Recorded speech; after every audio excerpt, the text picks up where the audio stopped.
एक राजा की आत्मा ने भलाई की। आज मैं आपको एक राजा के बताने जा रहा हूँ जो भारत देश में मुई थी, जिसे हम कभी सोने की चिड़िया कहते थे। लेकिन अंग्रेज लोगों ने हमारा सारा सोना भारत से लूटकर अपने देश ले गए। लेकिन अभी भी भारत के कई हिस्सों में प्राचीन समय का बहुत सा खजाना गड़ा हुआ है, जिसे चोरी हो जाने के डर से जमीन में गाड़ देते थे और उनकी मौत के बाद वो सोना चांदी कहीं धरती के गर्भ में गड़ा हुआ रहता था।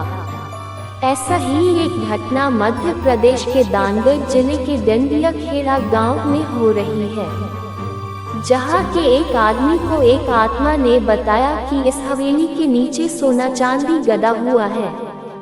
तो उसने अपनी सरकार को बताया कि एक राजा की आत्मा ने मुझको बताया कि जमीन में गड़ा 10,000 टन सोने का रहस्य उसने मुझे बताया, जो आज के सोने के रेट के हिसाब से इसकी कीमत तो 200 अरब रुपए के लगभग होगी।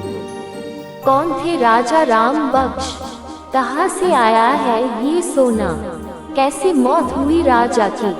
आइए इन सारे पहलुओं पर प्रकाश डालने के लिए इतिहासकार चंद्रकांत तिवारी के अनुसार क्रांतिकारी शूरवीर राजा ने सन 1857 की क्रांति के दौरान अंग्रेजों को जला दिया था। वह कौन थे और कब से वह इस किले में रह रहे थे, ये किसी को स्पष्ट मालूम नहीं था। यहाँ के इतिहासकारों की माने तो 4 जून 1856 की क्रांति में दिलेश्वर मंदिर में छिपे 12 अंग्रेज को जिंदा जला दिया था। इसमें जनरल डीलाफोर्स भी मौजूद थे।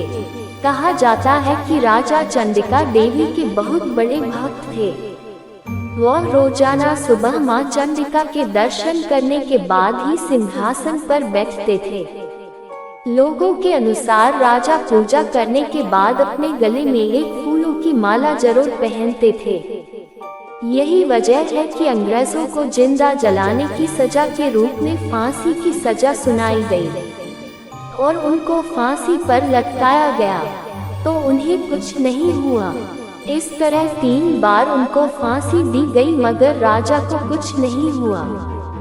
तब राजा राव राम बख्श सिंह ने अपने गले में पड़े फूल की माला को उतार कर फेंका और यमुना से अपनी आगोश में लेने की प्रार्थना की। उसके बाद जब अंग्रेजों ने उनको फांसी पर लटकाया, तब उनके प्राण शरीर से निकल गए थे और उस इंसान को जिस आत्मा ने बताया था, वो आत्मा वही होगी। इसके बाद उस आदमी को थोड़ा बहुत रुपया मिला और सारा खजाना सरकार को मिल गया।